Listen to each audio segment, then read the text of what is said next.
Bismillahirrahmanirrahim. Assalamualaikum warahmatullahi wabarakatuh.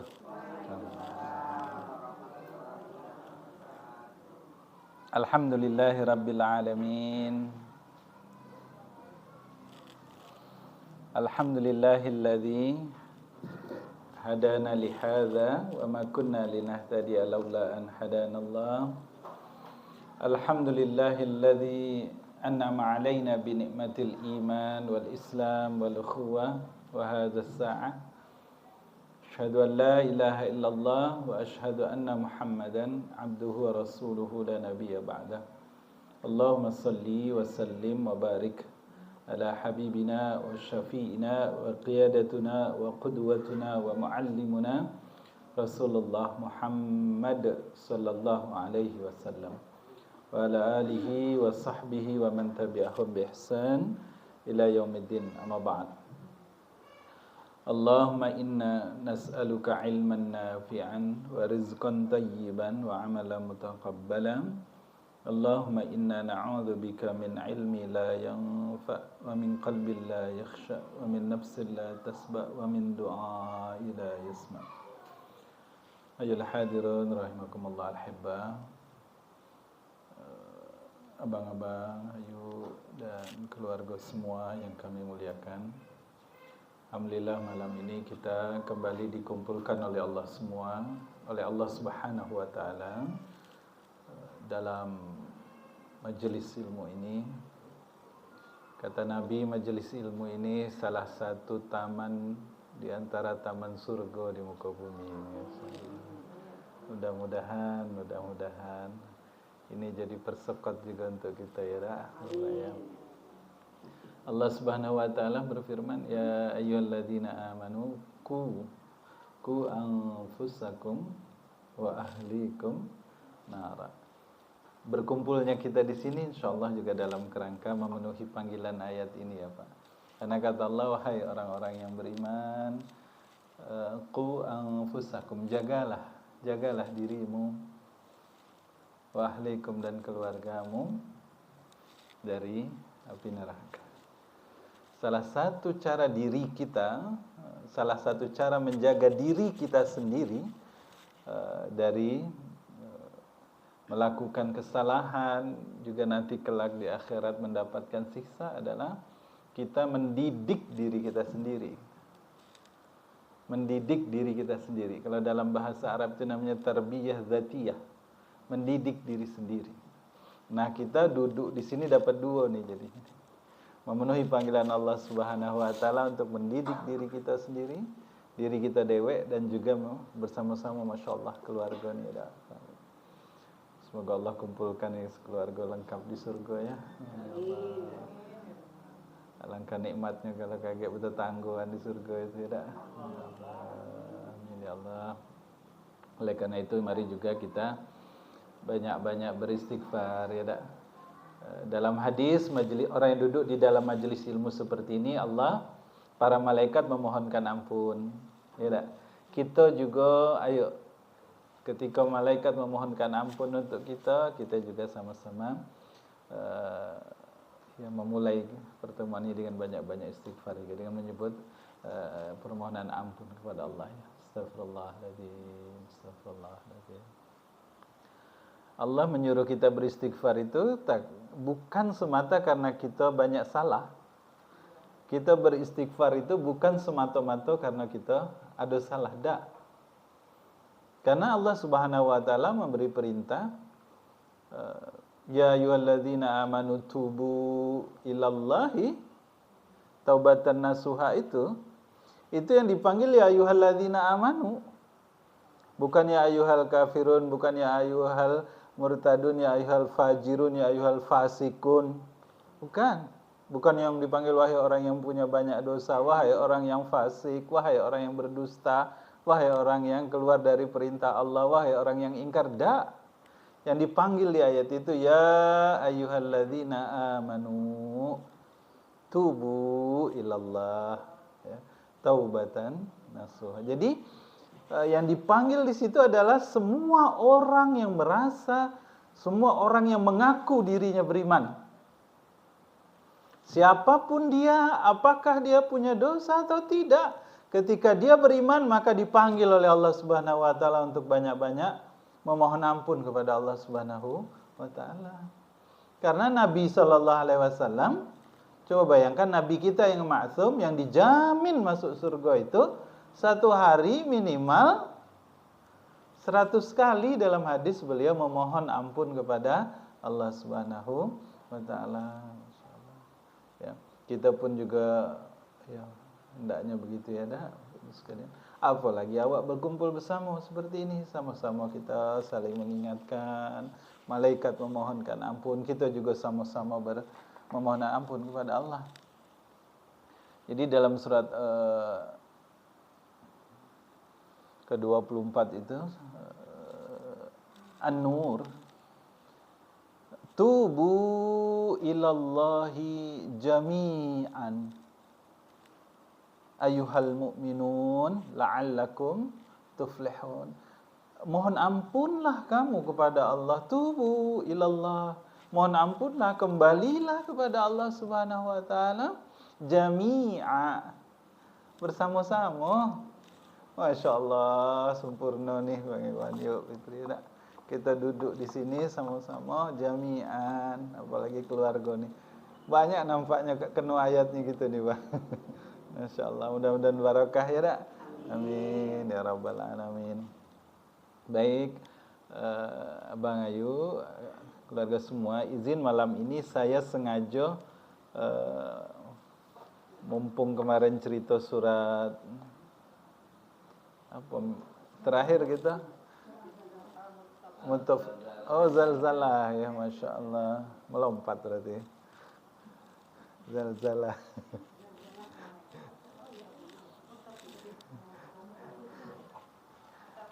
Nah, Mutafifin ya. Zalzalah di sana. Iya, Mutafifin ya.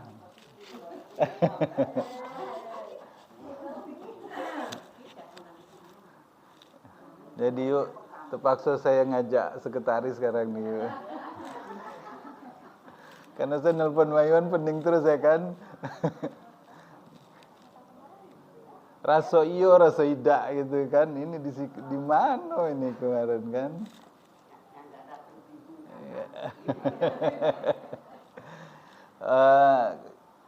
Dalam Al-Quran Allah menggunakan kata wail itu di 2 surah. Ya, kalau pekan sebelum ini di surah yang pertama wailul lil al-mutaffifin, ya, surat yang pertama kali turun di Madinah. Jadi Nabi hijrah pertama kali turun itu surah Al-Mutaffifin, langsung mengatur tentang kehidupan sosial ekonomi. Artinya Islam ingin masyarakat yang beriman, ya, orang-orang yang beriman itu memang juga memperhatikan kehidupan sosial ekonominya. Nah, surat yang lain dalam Al-Quran yang menggunakan kata wail adalah surat Al-Humazah. Al-Humazah. Nah, kita sudah belum ya?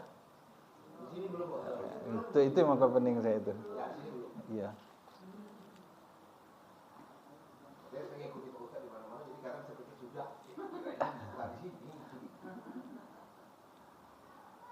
Saya kadang satu hari itu 4 gitu yuk. 1, 2, 3. Jadi buruknya saya ketika tidak bercatat tuh. Nah, ini di mana? Ini di mana? Rasa-rasa sudah ya. Baik. Jadi yang kedua Al-Humazah. Al-Humazah juga memakai kata wail, ya. Wail binasa, celaka, ya tak? Kalau bahasa awak tuh Bang, wail itu matilah kau itu. Kalau bahasa Jambi tuh, kalau kakek bahasa Jambi kan. Kita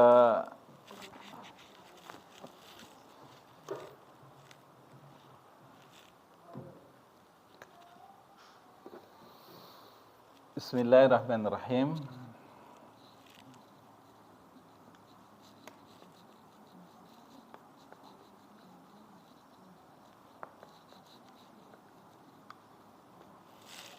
Abang Ayu, keluarga semua, surah Al-Humazah ini turunnya di Satu, surat ini turunnya di Makkah. Maka dia disebut surat Makkiyah karena dia turun di Makkah.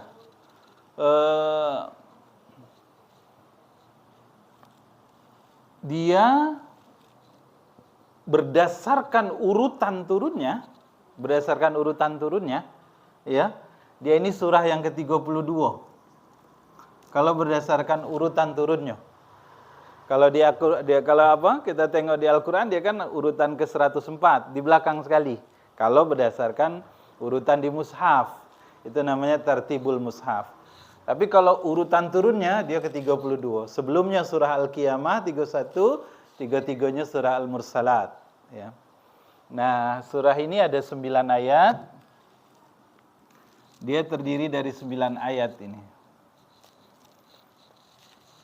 Surah ini turun terkait ada perilaku orang-orang besar di Mekah. Ya, perilaku orang-orang besar di Mekah yang suka betul mengejek, merendahkan, meremehkan, menyepelekan, menyakiti, mengumpat, mencela, lengkap pokoknya Nabi Muhammad SAW. Dalam tafsir Ibnu Katsir dikatakan ini terkait Akhnas bin Suraik namanya. Ada juga yang mengatakan ini terkait Al-Walid bin Mughirah, tokoh kafir Quraisy yang kaya raya, ya, yang anaknya laki-laki semua, tapi dia suka suka betul mencela Nabi. Tapi Nabi sabar betul, Pak, terhadap Walid bin Mughirah ini. Kenapa? Karena kaget salah satu anaknya namanya Khalid bin Walid justru jadi pembela Islam, ya, panglima Islam, Asadullah, ya.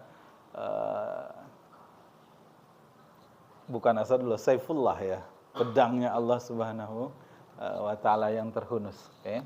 Jadi ini terkait tentang setidaknya 2 orang tokoh Quraisy, ya, yang suka betul, asbabun nuzulnya, ya, ini sebab turunnya, yang suka betul mencela Nabi sallallahu alaihi wasallam.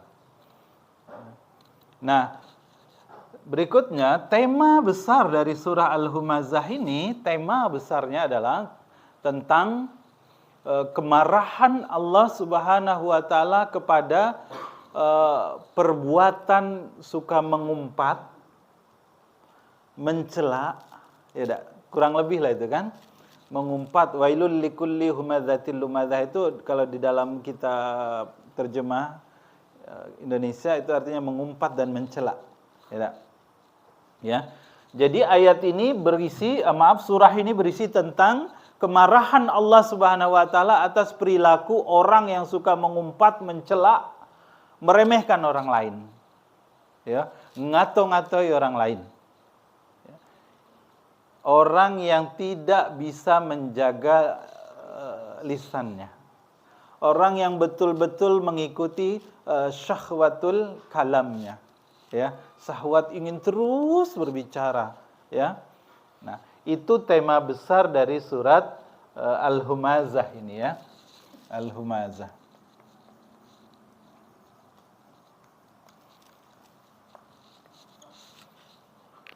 Baik, ini pengantarnya. Dia 9 ayat, 30 kata dan 130 huruf di dalam tafsir dikatakan.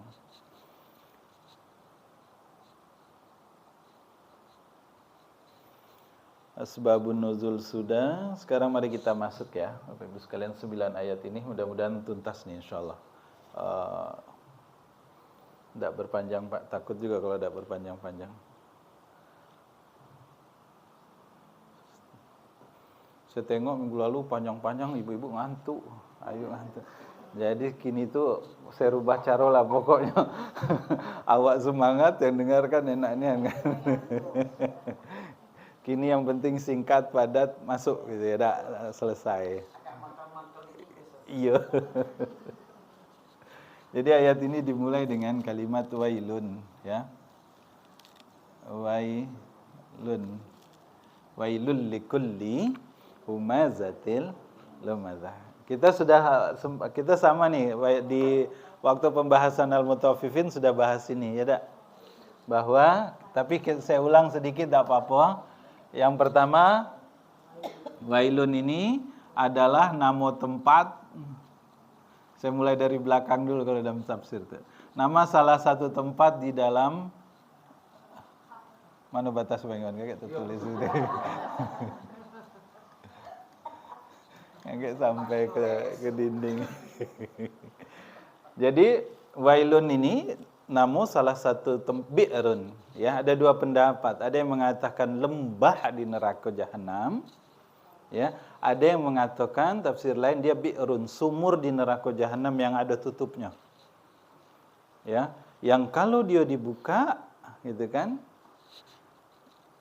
Dalam hadis dibilang neraka jahanam minta perlindungan Allah dari panasnya dia. Nauzubillah min. Coba bayangkan, dia lembah yang atau bi'run atau sumur yang dia ada tutupnya, yang kalau dibuka neraka jahanam meminta perlindungan kepada Allah dari dia. Nah, wail itu neraka wail, awak sering nyebutnya neraka wail ya tak? Well. Itu tempat berkumpulnya nanah penduduk neraka jahanam. Jadi penduduk neraka jahanam yang disiksa itu mengalir nanahnya, kumpulnya ke bi'run ini, ke well ini, ya, ke lembah ini. Itu yang pertama, ya. Jadi ini adanya di akhirat, Artinya Allah sedang memberitahu celaka di akhirat nanti, orang yang suka mengumpat dan mencela itu. Ya, jadi Allah memberitahu pertama di akhirat itu celaka orang yang tidak bisa menjaga lisannya. Ya. Yang kedua kemarin ini adalah kemarahan yang litaksub, kalau wail itu ya, kemarahan yang bersangatan, kemarahan yang sangat, ya, bersangatan, maksudnya yang amat sangat, gitu, ya. Litaksub bahasa Arabnya. Jadi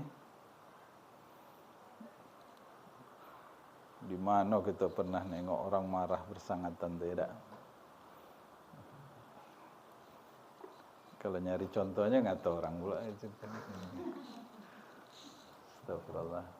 Ya kalau kemarahan bersangatan banyak lah ya, di film lah, ya,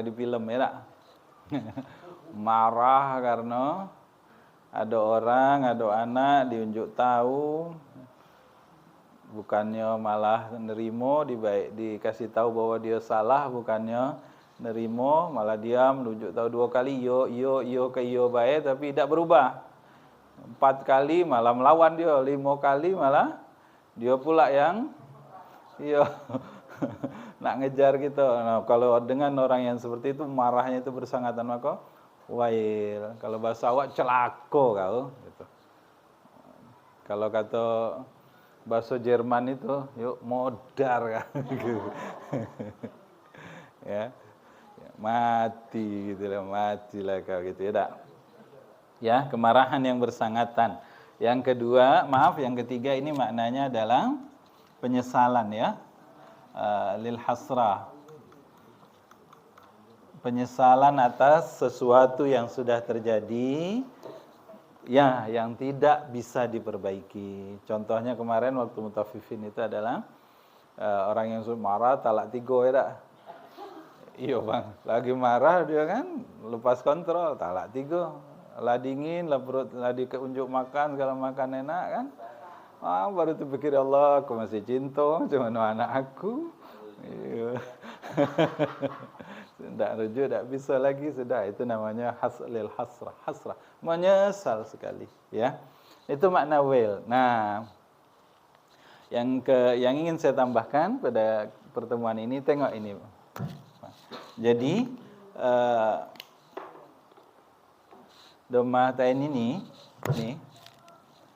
dia kalau wailan dengan wailun beda artinya.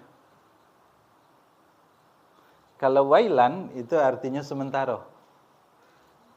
Kalau wailun itu artinya selamanya. Ya, itu berdasarkan wazannya. Kalau dalam saraf, saya tidak cerita itu, saya langsung artinya baik. Ini selamanya artinya, kalau pakai selamanya. Artinya bukan marah sekali, dua kali, kemudian dimaafkan gitu. Tapi marahnya itu panjang. Ya, tanwi ini kata, yulamu marahnya, lamu marahnya, wailun. Lalu yang ketiga, yang lain, kata wailun ini kalau dalam bahasa Arab ini disebut kalimat insya. Apa itu kalimat insya? Kalimat yang ketika diucapkan itu diikuti dengan curahan perasaan dan emosi. Macam mana kalimat insya itu? Dia lawan dari kalimat berita. Kalau kalimat berita kan, oh iya dia cantik sekali gitu. Kalimat berita bang, oh ibu itu cantik sekali gitu. Ya kan? Tapi kalau kalimat insya, iyo cantik nih ya dia. Kalimatnya sama tapi dengan perasaan. Dengan perasaan ya. Insya diikuti dengan rasa, tumpahan ekspresi dan rasa gitu. Ya. Jadi ketika orang menyebut wailun, kan tidak ada orang yang wailun, gitu tidak ada kan? Mati kau, tidak ada, tapi mati kau gitu ya. Jadi diikuti dengan perasaan. Itu namanya insya. Bukan khabar, bukan kalimat berita. Ya. Nah, ini 5 poin terkait kata wailun ini yang ingin saya sampaikan. Ya. Jadi kalau ada orang ngomong wailun, celaka kamu. Wow. Tegak dulu kuduk gitu itu merinding gitu dibuatnya kalau ada orang, atau apalagi yang ngomong itu maaf orang tua misalnya gitu ya. Tidak berani kita. Nah, ini apalagi yang bicara adalah Allah Subhanahu wa taala. Wailun. Ya, nauzubillah. Jadi artinya Allah marah bersangatan, Allah sangat menyesali orang itu di dunia, dan di akhirat nanti juga Allah akan siapkan buat dia tempat yang khusus spesial. Ya, tapi tempatnya buruk. Ya, di neraka, dan dia sifatnya lama di situ. Lama di situ, tidak insidental, tidak sebentar. Ya. Wailul likulli, ya, likulli humadzatil lumazah.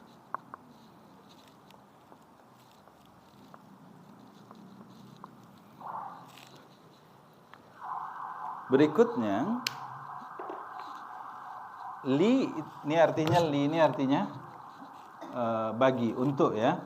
Kecelakaan, kebinasaanlah untuk, atau untuk kulli. Kulli ini setiap. Artinya apa? Semuanya termasuk. Siapa saja tanpa terkecuali, kalau dia melakukan perbuatan itu, maka masuk dia. Kulli. Semua. Apakah dia orang tua atau anak, apakah dia pejabat atau tidak, apakah dia orang yang paham agama atau tidak, selama dia lakukan itu, maka masuk dia. Gitu ya. Jadi kulli ini adalah untuk menunjukkan semua tanpa kecuali. Oke. Nah, saya singkat sekarang, kita langsung masuk ke humazah dan lumazah. Ya. Kalau dalam terjemah diartikan celakalah bagi setiap pengumpat dan pencela, gitu ya. Hampir mirip dia. Mencela ya ngumpat juga, ngumpat ya termasuk mencela, gitu kan. Hanya apa bedanya? Ya.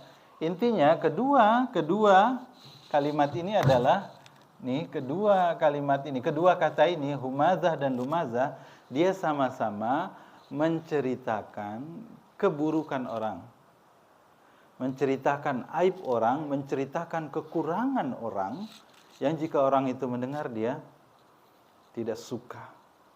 Walaupun berita itu betul. Kalau berita itu benar, namanya menceritakan keburukan orang, benar, itu ghibah ya. Kalau berita itu salah, fitnah, kebohongan besar gitu. Bohong besar ya. Jadi dua-duanya sini, mau hamaz, mau lamaz, itu sama. sama-sama menceritakan keburukan, kekurangan, kelemahan, aib orang lain. Ya, sama, dua-duanya itu sama. Yang membedakan adalah caranya. Ya, yang membedakan caranya. Sama seperti Rahman dengan Rahim kurang lebih sama, kasih dan sayang. Tapi yang membedakan adalah kalau yang ini banyak nian, kalau yang ini menunjukkan waktu selamanya. Rahim. Nah kalau ini, ya, kalau humazah ini, kata ulama, ini dalam bentuk lisan. Kalau lumaz, ini dalam bentuk isyarat. Isyarat ini bisa mimik muka, apa namanya? Bisa gerakan tangan gitu ya. Bisa ekspresi segala macam. Jadi saya curiga jangan-jangan emotikon WA termasuk juga sini. Iya, kalau ngirim emotikon yang buruk itu kan. Ya, isyarat ini tadi betul bisa ekspresi, bisa gerakan tangan ya tak? Apa, nak jempol lah, nak macam ini lah, apa namanya? Ya tak? Gitu ya tak? Kecil. Awak kecil-kecil. Atau kalau tak apa? Gitulah. Ya. Atau kalau ada juga disemut nama orang dia langsung wah gitu. Nah, masuk juga tuh yang begitu gitu. Ya. Pokoknya isyarat lah. Mau ada orang pincang, awak asal ngatoi dia pura-pura berjalan pincang gitu kan. Nah, itu juga isyarat. Oke. Jadi bedanya saya ulang, ini keduanya sama-sama menceritakan keburukan orang, menyebut aib orang, menyebutkan kelemahan orang gitu ya. Tapi yang ini pakai lisan, pakai mulut. Kita ceritakan ya, kelemahannya, kekurangannya, keburukannya, aibnya kepada orang lain. Ini tidak cuma milik ibu-ibu nih, dak. Ya dak, Bang? Awak jantan juga kadang bisa berseri-seri, apalagi kalau sampai main kartu main domino, main apa kan, sambil cerita berseri, apalagi kopi keluar, kacang ada, sempurna sudah. Ya dak, tambah lama ya dak. Kalau ibu-ibu dak ada main ya dak. Paling sambil nyari kutu kan. Kini dak ada lagi ya dak. Ya, jadi kalau humazah itu lisan, kalau lumas itu pakai isyarat. Oke. Ya Bu, paham ya? Ibu ngatai orang, ada orang hitam mau panggil hitam sih kok gitu. Ya, ada orang pesek itu panggil saya sih kok gitu. Itu no. Iya, karena apa? Kadang karena awak merasa akrab ya dak. Kadang karena merasa akrab, merasa apa? Iya, dak sadar sebetulnya. Iya, orang yang dengar dak enak. Ya Allah.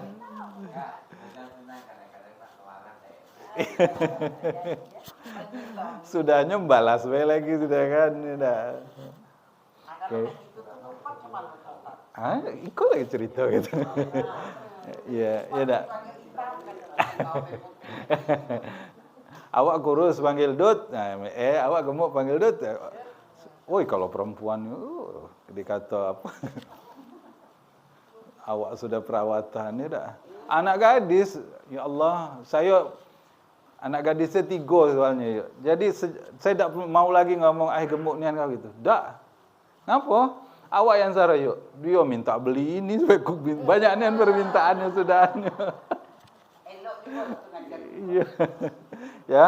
Yang kedua, humazah ini di depan orangnya. Kalau lumazah ini dalam tafsir dikatakan di belakang orangnya. Ya. Ini perbedaan beda-beda penjelasan dalam tafsir ya. Jadi ada yang mengartikan bahwa beda keduanya ini, yang siko ini lisan, yang siko ini syarat. Ada yang mengatakan kalau humazah itu ngato-ngatoi cerita keburukan orang langsunglah di muka dia. Kau nih bengak. Gitu. Kebiasaan gitu ya. Kebiasa dengar kan. Sudah bengak hitam. Ya, awak nian lah ya Allah. Astagfirullahaladzim. Di muka, itulah masuk nih. Dia tak masuk, ya. Yang ini di belakangnya. Ya, orangnya tak ada kita ceritai. Orangnya lewat, muka kita lah jauh, kita omong itu lumazah namanya. Ya, lumazah.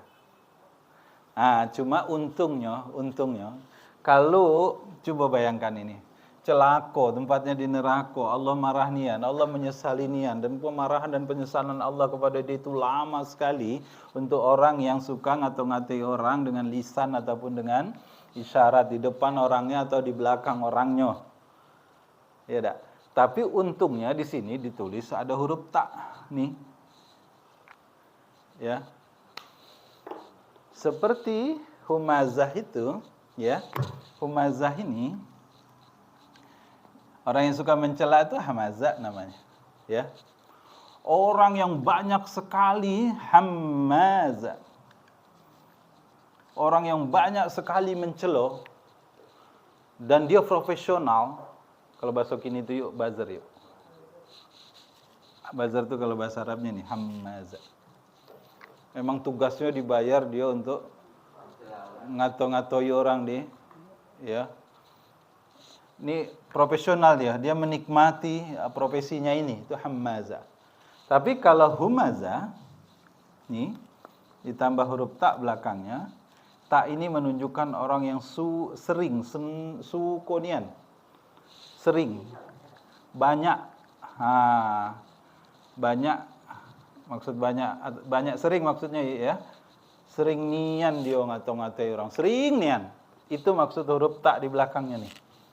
Ya, jadi yang di sini yang dimaksud yang Allah marah sekali adalah orang yang memang sukonian. Iya.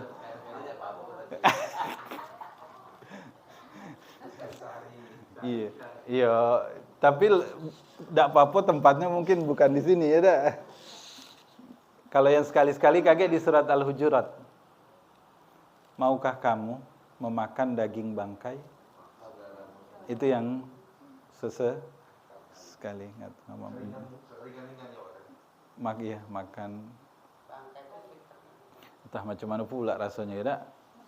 Contoh Bang, ini kakak kita lagi meninggal, kita makan daging. Itu kalau gibah itu yang sesekali.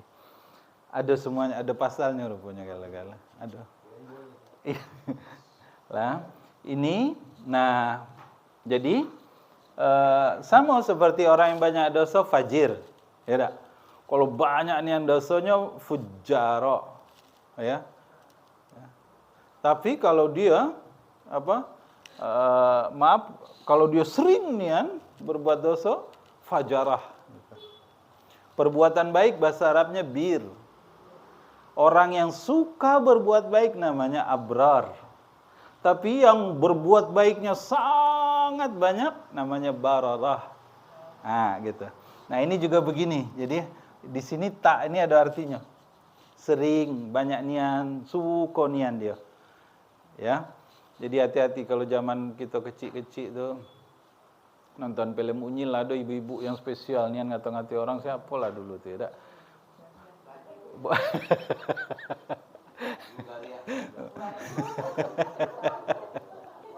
TV masih sikok-sikoknya ya dah. Allah. Kalau kayak gitu tuh hafal dia. Dah ada lupa ya dah ya.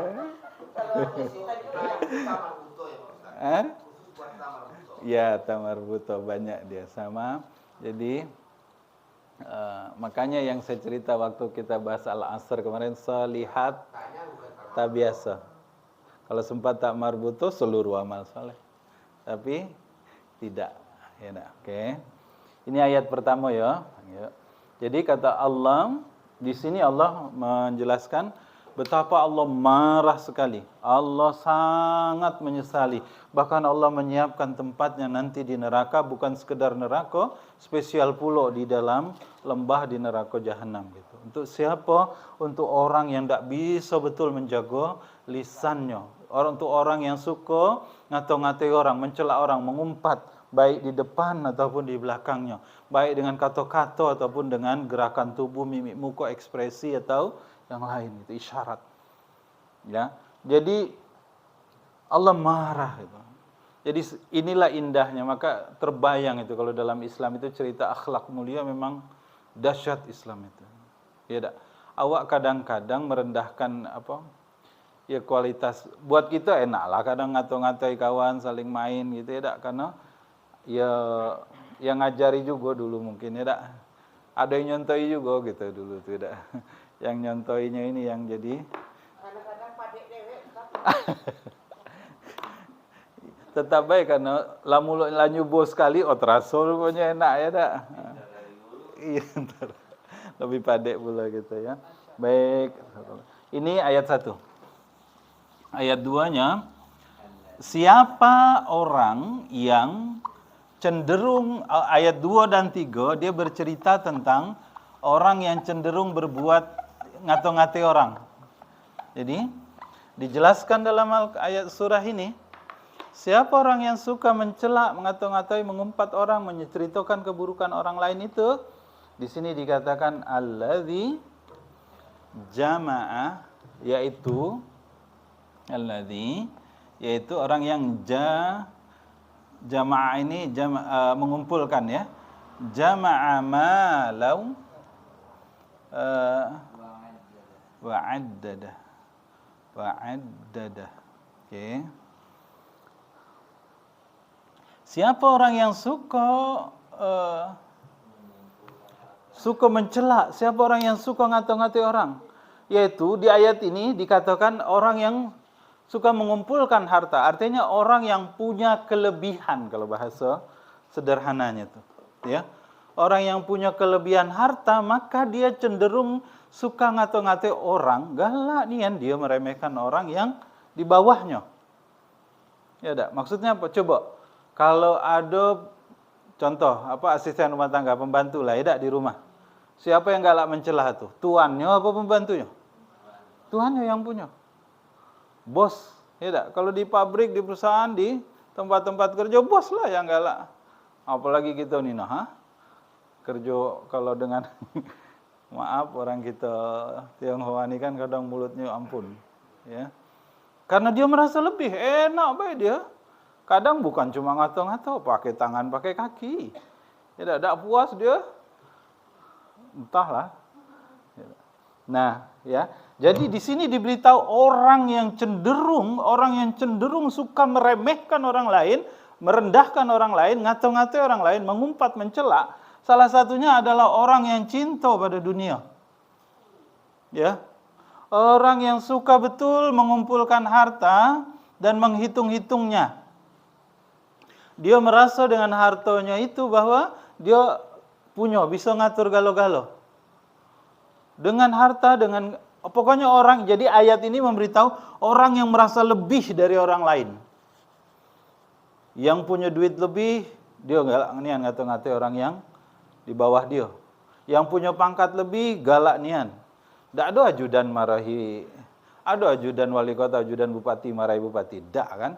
Yang ada justru bupati marahi ajudannya. Nah,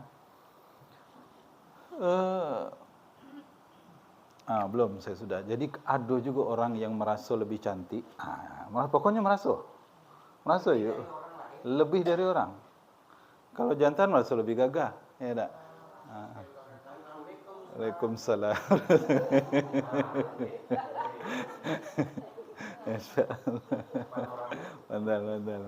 Pandai. Ya.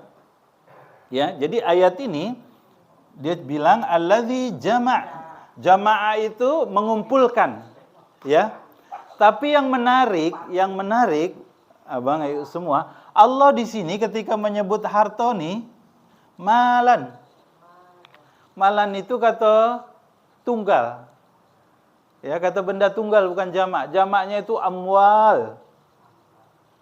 Jadi maksudnya kata ulama tafsir, sebanyak-banyaknya manusia mengumpulkan harta, itu di mata Allah Subhanahu wa taala tetap kecil, tetap sedikit.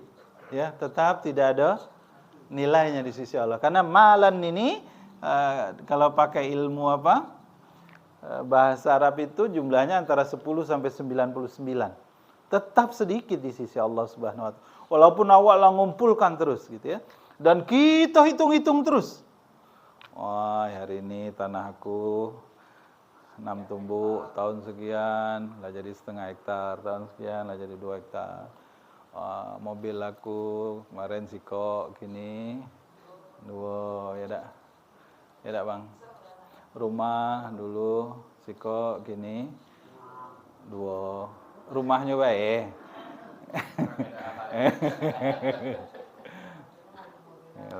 Ya, jadi orang yang cenderung ngato-ngato orang mencoba, ini yang diingatkan oleh Allah Subhanahu wa taala kepada kita. Siapa yang suka mencela, siapa yang suka terlepas dia ngato-ngato orang, mengejek, mengumpat orang itu, menyakiti hati orang itu adalah orang yang punya kelebihan dibanding orang lain. Kalau harta, kelebihan harta. Kalau gagah, lebih gagah. Kalau cantik, merasa lebih cantik. Kalau pintar, merasa lebih pintar. Iya tak? Kalau dia punya pengaruh, merasa lebih berpengaruh. Menurut hati dia. Hati dia. Awak karena cenderung juga. Tadi, bukan cuma dari bos dengan anak buah gitu kan. Antara anak dengan orang tua. Siapa yang lebih cenderung ngato-ngatoi? Orang tua apa anak? Orang tua. Karena awak merasa, iyo, awak yang ngurus dia. Ya kan? Suami dengan istri bang.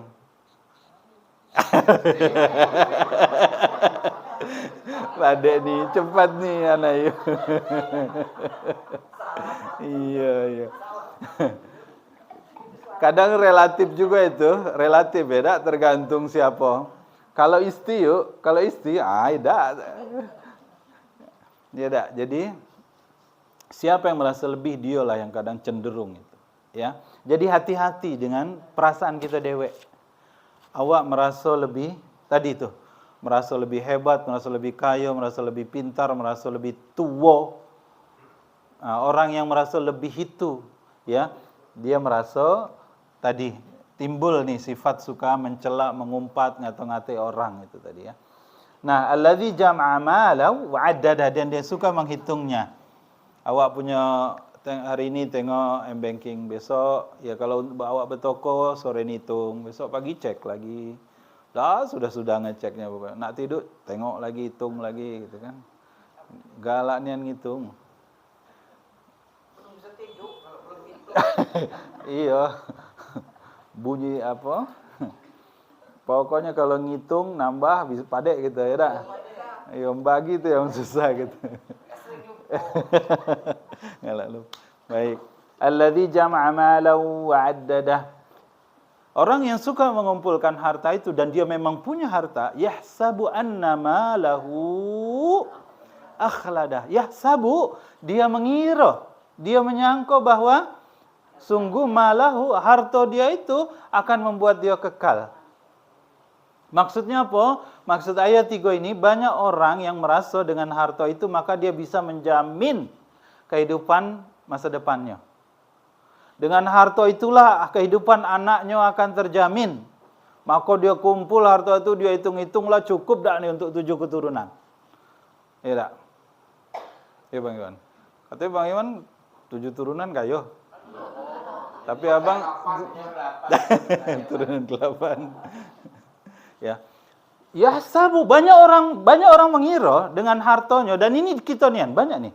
Orang mengira dengan hartanya itu maka dia bisa akan mengatur semuanya. Akhladah.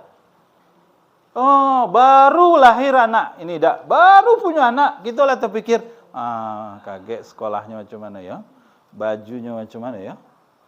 Ya dak, kesehatannya macam mana ya? Sudahannya baru lahir sudah kita ikutkan asuransi. Asuransi apa namanya? Iya. Segala macam gitu kan. Oh, terpikir gitu. Jadi alangkah jauhnya kita ngumpul harta itu, kadang kita niatkan untuk anak kita tapi nyatanya kadang tidak juga sampai. Sampai ke anak kita ternyata ceritanya lain gitu dak. Kemarin ada orang cerita kan macam mana anaknya ngabisi duit 15 miliar. Jalan ke Malang. Enggak yuk, Malang cepatnya. Setahun 15 miliar. Jadi ada, ya kita nyeritain orang, ada. Ya intinya entah macam mana caranya gitu kan. Daerah Pasir Putih ini adalah. Jadi hasil jual tanah, memang karena di jalur 2 itu kan dekat bandara, dapatlah duit 15 miliar. Setahun, selesai duit. Habis dak bersisa. Cuma mana caranya gitu, dak sehari 50 juta kalau dihitung-hitung itu. Jadi, ya tadi harta itu dak jamin juga. Ya. Nah banyak orang mengira dengan harta itu dia bisa kalau dengan harta ini untuk jaminan kesehatan aku, ini untuk jaminan hari tua aku. Ya dak. Banyak orang yang walaupun sudah punya pensiun tapi di hari tua ternyata dak juga dia menikmati itu. Ya.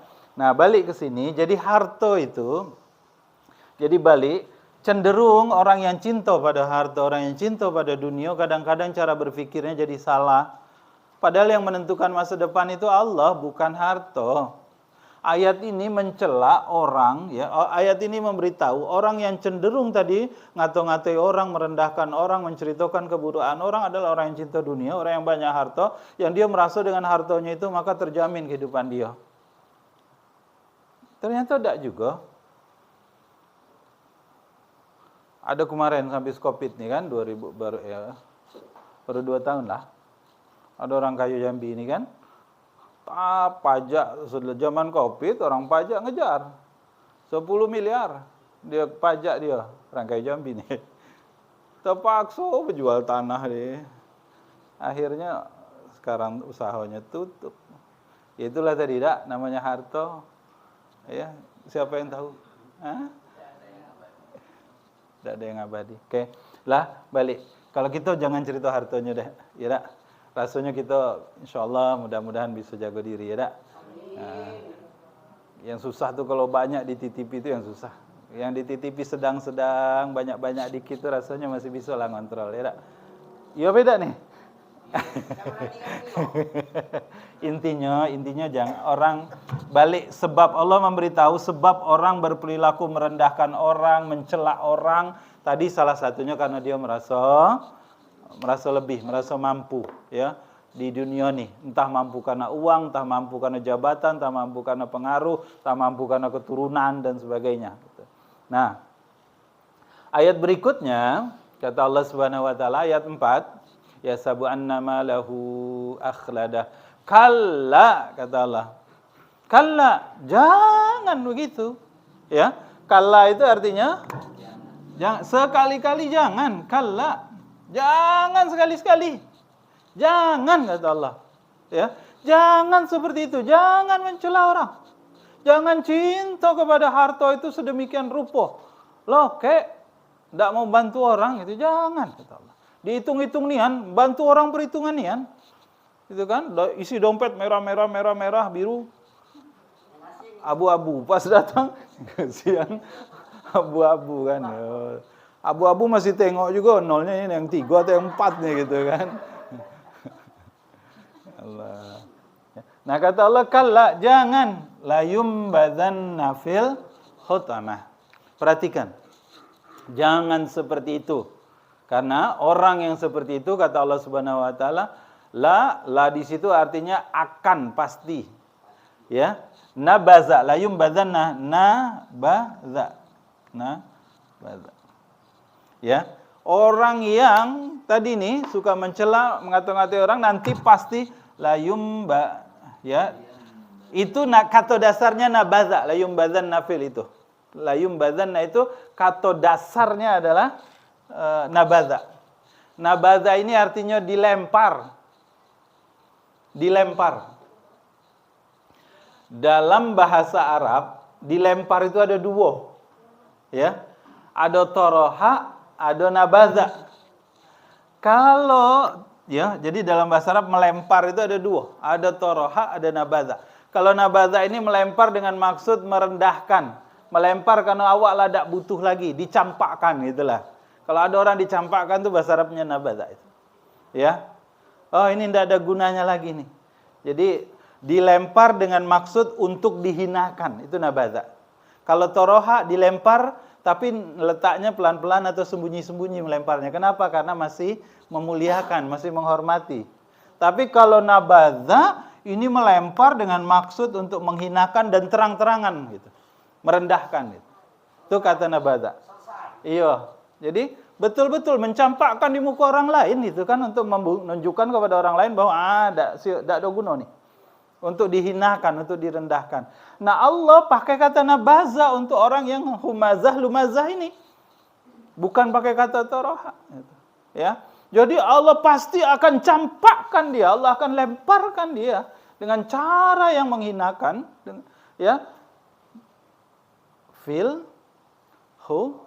hutamah. Dalam neraka hutamah. Hutamah itu kata dasarnya, kata dasar hutama itu hatama. Ya. Kalau ada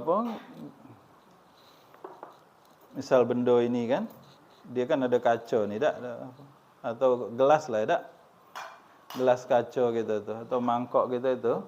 Kalau dilempar ke lantai, maka hancur dia hancur berkeping-keping. Ya, hancur saja, tapi tidak hutama namanya. Kalau hutama itu Bang, kalau awak ada gelas digiling pakai mesin giling tuh, ada mobil mesin giling tuh ya, Masya Allah, mari, Waalaikumsalam warahmatullah. Ya, jadi kalau hutama itu, kalau ada gelas kemudian digiling sehingga dia hanya jadi butiran pecahan kaca yang samurato. Tak ketahuan lagi bentuk asalnya. Nah, itu namanya hatama. Jadi kalau sesuatu dihancurkan sehingga bentuk aslinya tidak ketahuan lagi, itu hatama namanya. Diinjak-injak. Hatama itu diinjak sampai bentuk aslinya tak ketahuan lagi. Tak berbentuk. Jadi kalau ini sikok gelas, sikok piring digelindas pakai mesin giling itu dicampur tak ketahuan lagi yang mana gelas, yang mana piring.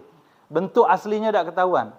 Jadi kata Allah, orang yang suka mencela, suko tadi ya, begalak nian, selalu mencela, ngato-ngato orang, ngomongi keburukan orang, ngatoi aib orang, maka dia akan dilempar ke neraka jahanam dengan cara yang dihinakan sampai dia dimasukkan ke dalam hutamah ini.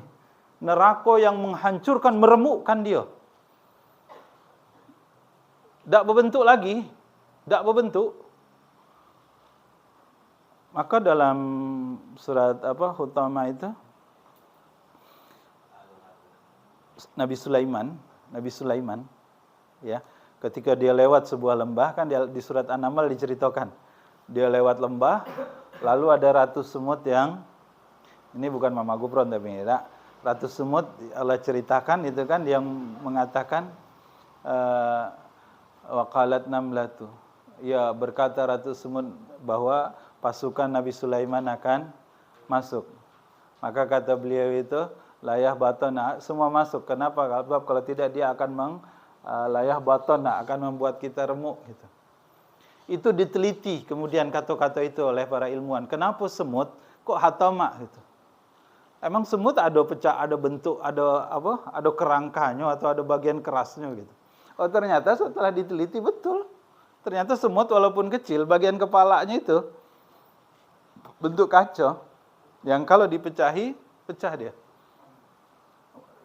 Sederhananya itu pernah mencet kutu tak? Bunyinya macam mana? Tidak, itu pengalaman kita dulu lah, ya tak? Kan berbunyi itu. Dari apa? Itu namanya hatama. Kalau belum berbunyi, belum jadi itu. Belum lancar. Tapi kalau bunyi tek gitu, berarti lah. Coba bayangkan kutu brek ya, kalau ibarat itu ya ada daun ranting kering yang dilindas oleh mobil kerek gitu, hancur rata. Itu hutama juga namanya, ya. Jadi kata Allah Subhanahu wa taala, tempat bagi orang yang suka membicarakan keburukan orang, ya, ngato-ngatai orang, nyebut kesalahan orang, nyebut aib orang walaupun itu betul, ya, baik dengan lisan ataupun dengan isyarat baik di depannya ataupun di belakangnya, kata Allah Subhanahu wa taala, jangan, kalla.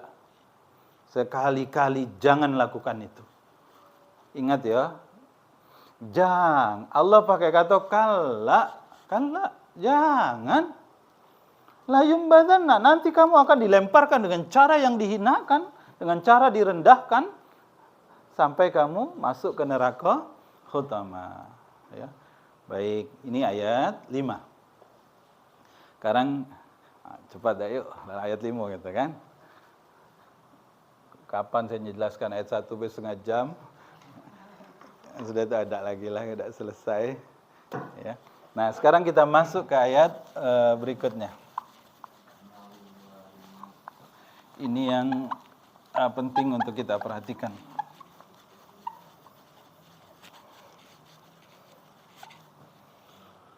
Yang menarik di surat Al-Humazah ini, ya, satu perbuatannya, humazah-lumazah tadi, menceritakan keburukan orang lain, mencela orang, mengumpat, ya, mencaci, ya, satu perbuatannya, baik dengan isyarat ataupun dengan lisan, di depan atau di belakang, tapi satu perbuatannya, merendahkan orang lain, merasa diri lebih hebat, merasa diri lebih kaya, merasa diri lebih mampu, kemudian merendahkan orang lain. Kalau kata Allah, jangan sering-sering begitu, ya.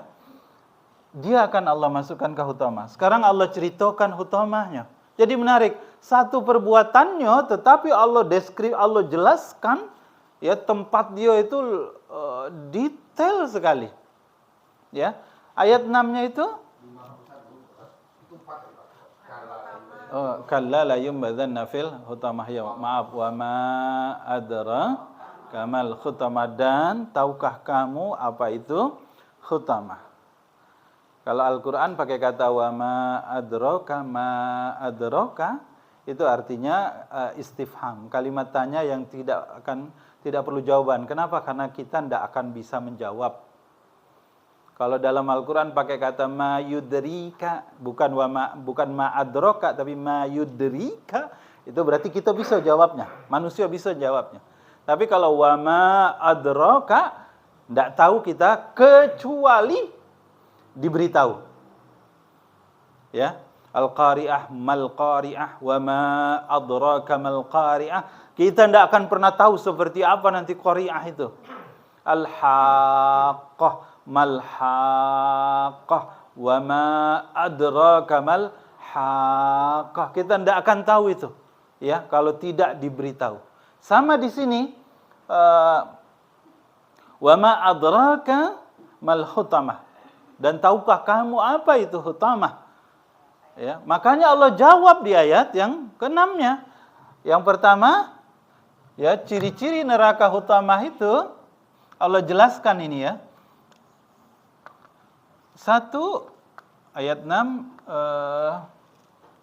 narullahil muqadah. Iya, nar pakai Allah.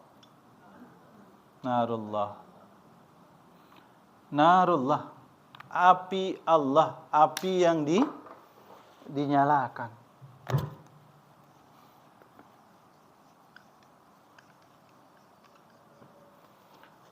Dinyalakan, muqadah itu bermakna, dengan makna dia nyala, hidup terus dan tidak mati-mati. Kita ngidupi kompor sebentar, panasnya sudah luar biasa. Nah, ini api yang dinyalakan dan tidak pernah mati. Api abadi, muqadah. Ya.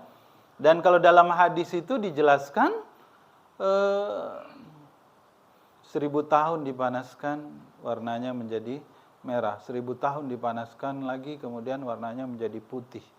1000 tahun dipanaskan lagi, warnanya menjadi hitam. Kita belum pernah ketemu api yang, kalau putih mungkin sesekali pernah, mungkin kalau nengok orang ngelas yang panasnya, ngelas baja itu, ya, mungkin masih nampak juga, walaupun merah, tapi ada juga kadang-kadang putihnya menggambarkan panasnya itu yang dahsyat sekali. Nah, kata Allah, untuk orang yang tadi humazah, lumazah itu, satu disiapkan untuk dia narullah. Ingat, yuk abang, kita pernah bilang, kalau sebuah kata benda dia diidofkan, dilengketkan dengan Allah, maka dia jadi istimewa. Ingat ya. Kitab. Semua buku-buku kita namanya kitab. Tapi kalau di kitab itu dilengketkan dengan Allah menjadi kitabullah, cuman satu, ya istimewa, Al-Quran. Bait, rumah, baitun, rumah. Ini rumah, sebelah rumah, depan rumah, belakang rumah, di mana-mana rumah. Tapi kalau dilengketkan dengan Allah menjadi baitullah, dia istimewa, cuman satu, adanya di Makkah. Hanya satu, baitullah. Sama ini, apinya bukan api biasa. Allah lengketkan dengan namanya. Ini api yang narullah, apinya Allah. Artinya apa? Api yang belum pernah ketemu di dunia. Ya, muqadah, memang belum ketemu kita api Allah ini. Yang ada di sini ini api-api biasa baik. Ya. Itu yang pertama. Artinya panasnya ini luar biasa ini. Ya. Allah deskripsikan. Yang ketujuh, ayat ketujuh, narullahil muqadah allati tattali'u, ayat 7-nya tattali'u, apinya naik alal afidah, sampai ke afidah. Afidah itu hati. Coba bayangkan apinya nih, Bang. Jadi tattali'u itu dari kata ittila. Ya, ittila itu artinya naik pelan-pelan. Makanya waktu Nabi hijrah dari Mekah ke Madinah, penduduk Madinah nengok Nabi dari puncak pohon-pohon, dari atas pohon dia naik ke pohon kurma, nampak Nabi kan dari jauh, dekat gitu. Makanya lagunya itu Tola'al Badr, karena iya tadi pelan-pelan datang, akhirnya dari bayangan kecil jadi besar, akhirnya dekat gitu. Artinya apa dekat? Nah, di sini di ayat ini juga begitu. Tattali'u, apinya itu narullah ini, api yang Allah nyalakan ini tattali'u. Dia naik tapi pelan-pelan. Dalam tafsir itu bilang artinya api itu mulai dari telapak kaki kita naik pelan-pelan. Kita kalau nengok orang disiram, ada orang disiram pakai minyak, bensin atau spiritus, sekali kena api kan langsung habis galau. Bukan pelan-pelan naiknya.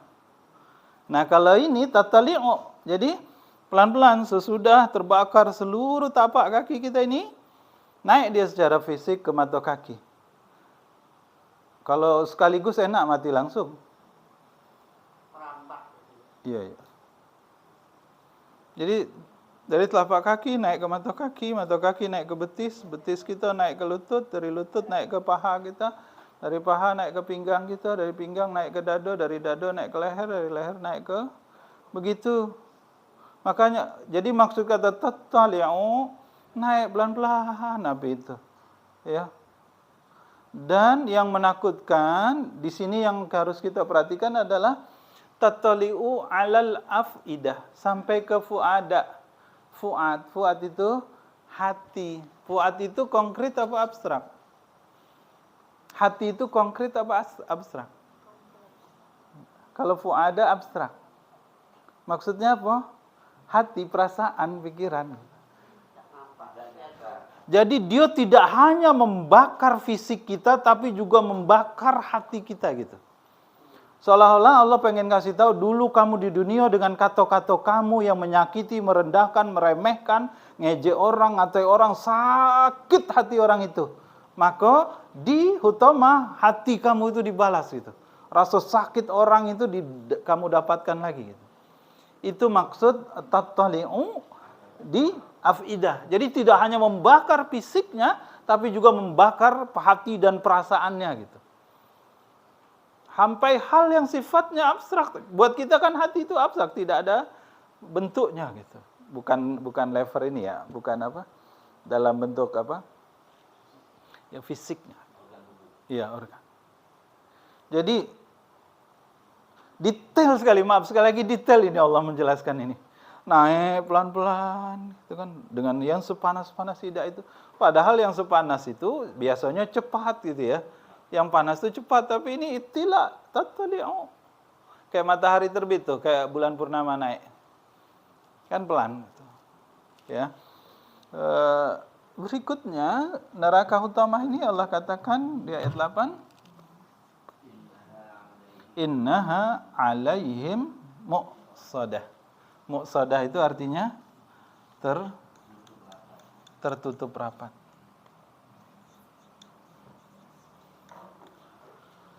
Kalau ada api, kemudian di dalam sebuah tempat yang masih ada pori-porinya, masih ada napasnya.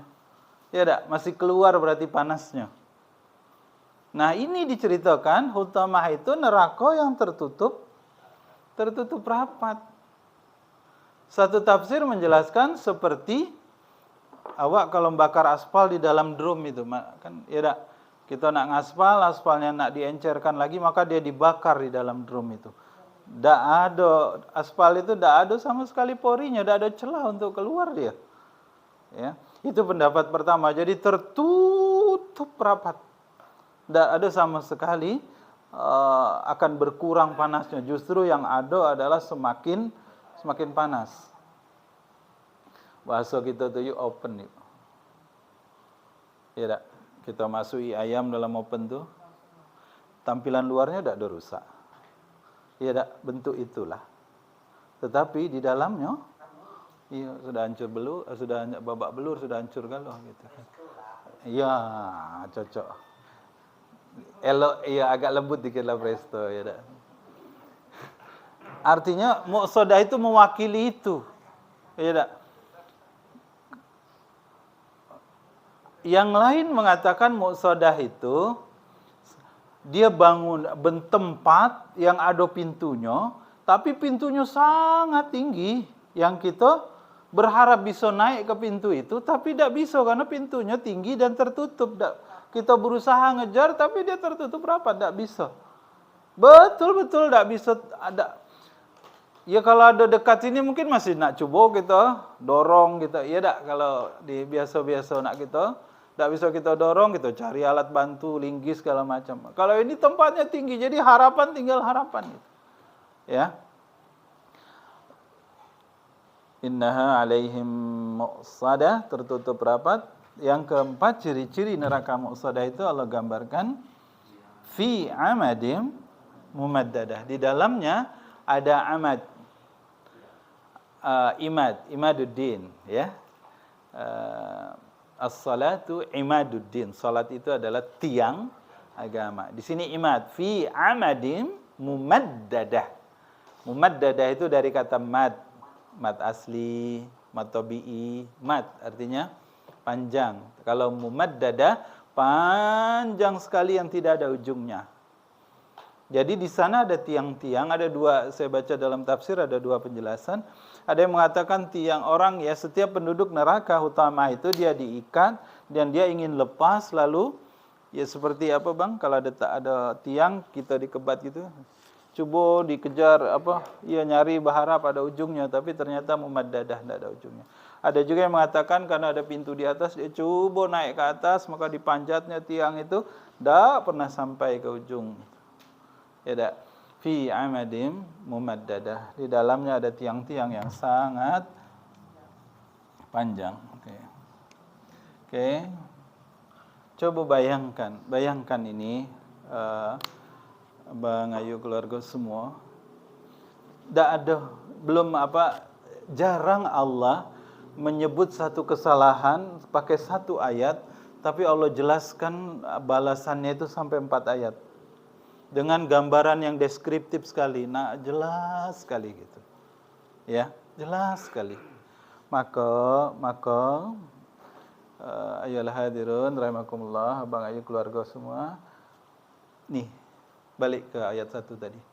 Yang jadi sebab perkara pembahasan surat ini tentang perilaku humazah dan lumazah.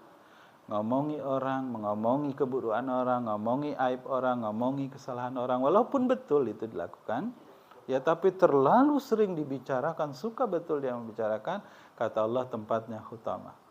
Baik dengan kata-kata ataupun dengan isyarat. Merasa diri lebih hebat dari orang lain sehingga cenderung merendahkan orang lain. Seperti yang saya bilang tadi, awak punya pembantu galak nian kita bentar-bentar buat salah dia, kita marahi dia, salah marahi itu. Hati-hati, lumazah itu. Ya, awak bos punya karyawan, punya anak buah, tiap sebentar dia marah terus kita, salah terus dia, itu juga hati-hati. Humadha lumadha. Ya.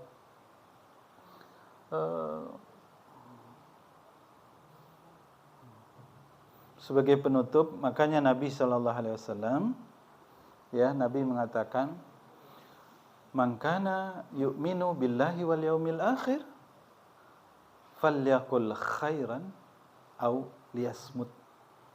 Man kana yu'minu billah wal yaumil akhir. Siapa yang mengaku beriman kepada Allah dan hari akhir, falyaqul khairan, hendaklah dia bicara yang baik. Atau kalau tidak, elok diam. Jadi kata Allah untuk menghindari ini, maaf kata Nabi, menghindari ini sebab la enak ya dak yuk pada dewek kaget kita ya kan. Maka solusinya adalah tadi. Lebih baik ingat hadis Nabi ini. Ya dak. Lebih baik berkata yang benar atau kalau tidak diam. Nah, penutup mari kita perhatikan surat Al-Ahzab ya. Ayat 71, ayat 70 71. Surat Al-Ahzab, surat ke-33. Di ayat ini Allah berfirman, ya ayyuhalladzina amanuttaqullah. Ya ayyuhalladzina amanuttaqullaha wa qulu qawlan sadida. Yuslih lakum a'malakum wa yaghfir lakum dzunubakum wa may yuti'illaha wa rasulahu faqad faza fawzan azima. Ini ayat yang sering betul dibaca khatib nih kalau hari Jumat, kalau Jumatan ya Pak. Coba perhatikan ini. Kata Allah dalam surat Al-Ahzab ayat 77:1 ini, ya ayyuhalladzina amanu, wahai orang-orang yang beriman, bertakwalah kamu kepada Allah, ya ayyuhalladzina amanu taqullaha wa qulu qawlan sadida, dan hendaklah kamu berkata, berbicara dengan perkataan yang sadida. Ya, Allah pakai kata sadida. Sin kecil bukan, kalau syadid sin besar pedih, kalau ini sadida. Apa arti sadida? Kalau dalam terjemah di situ diartikan dengan perkataan yang benar. Nanti kita akan temukan dalam penjelasan Nabi SAW dikatakan pernah menjelaskan sadida itu ya, dalam konteks bahasa Arab yang dimaksud sadida itu adalah ya berkata yang benar tuh yang seperti apa gitu. Ya, kalau tadi Nabi bilang kan hendaklah kamu berkata yang benar atau kalau tidak diam.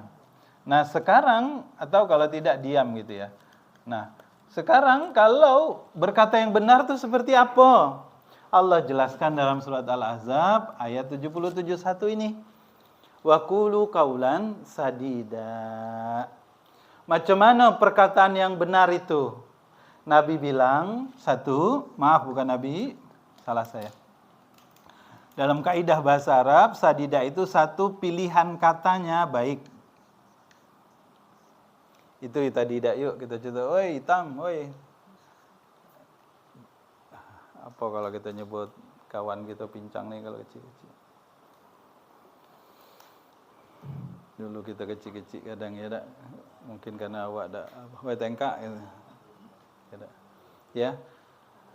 Kata-kata yang dipilih harus yang bagus. Kita nak marahi anak kita, ya dak. Pilih kata-katanya, pilih katanya yang bagus. Iya, macam tadi itu dak. Wah, ini dak bagus. Hapus. Coret salah nih gitu. Tadi saya rapat kan, saya bilang sama kawan-kawan, ini belum pas nih, kita simpan dulu ya, kata Nia. Saya bilang kita simpan dulu ya. Maksudnya nak ngatur nyoret, dia milih nyari kata-kata tu lama, sudah berhari-hari nyusun draft itu kan. Saya bilang simpan dulu ya, kayak kita pakai di kesempatan yang lain, sekarang kita pakai yang atas baik. Maksudnya pilihan kata. Jadi sadida pilihan katanya bagus. Yang kedua, cara menyampaikannya bagus. Yang ketiga, waktu menyampaikannya tepat. Yang keempat, tempat menyampaikannya juga tempat yang pas. Maksudnya apa? Coba perhatikan. Tengok indahnya Islam ini macam mana ya. maksud Allah dengan kaulan sadida ini seperti apa? Satu, kata-katanya pilih yang baik. Ya, kata-katanya pilih yang baik. Cara menyampaikannya juga, awak marah tapi sampaikanlah dengan cara yang baik. Jujur gitu, tapi boleh jujur, tapi kalau cara jujur itu tidak baik, iya, tidak baik. Tadi kan sudah bengak hitam, itu jujur itu. Ya, cuma itu tidak, ya, pilihan katanya tidak pas, caranya juga tidak pas. Ya, lalu yang ketiga, waktunya. Jadi caranya juga harus pas, lemah lembut, atau pilihlah dengan jangan out of control kita. Kemudian waktunya juga pas. Kapan waktu paling elok kita nasihati anak? Apa kita tahu dia bayar, kita kirim SPP tidak dibayar-bayar, kita tunggu depan pintu. Ya kan? Belum lagi dia masuk pintu rumah sudah kita sebat kan?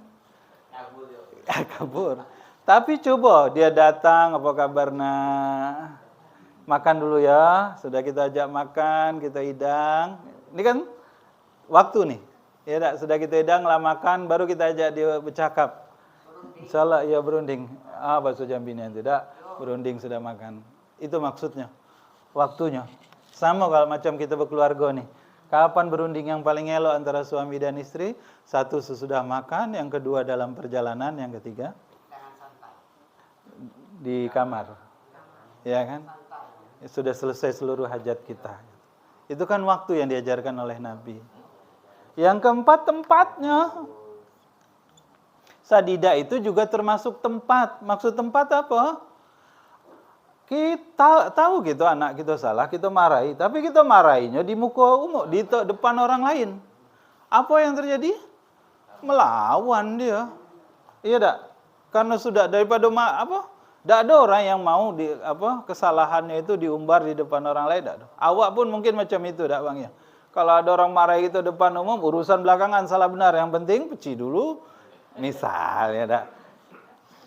Dulu. Sudahannya kan? Iya, itulah kita ya tak? Jadi kata Nabi, agama kita mengajarkan, Nabi mengajarkan sampai tempatnya pun. Ya, jangan di muka umum.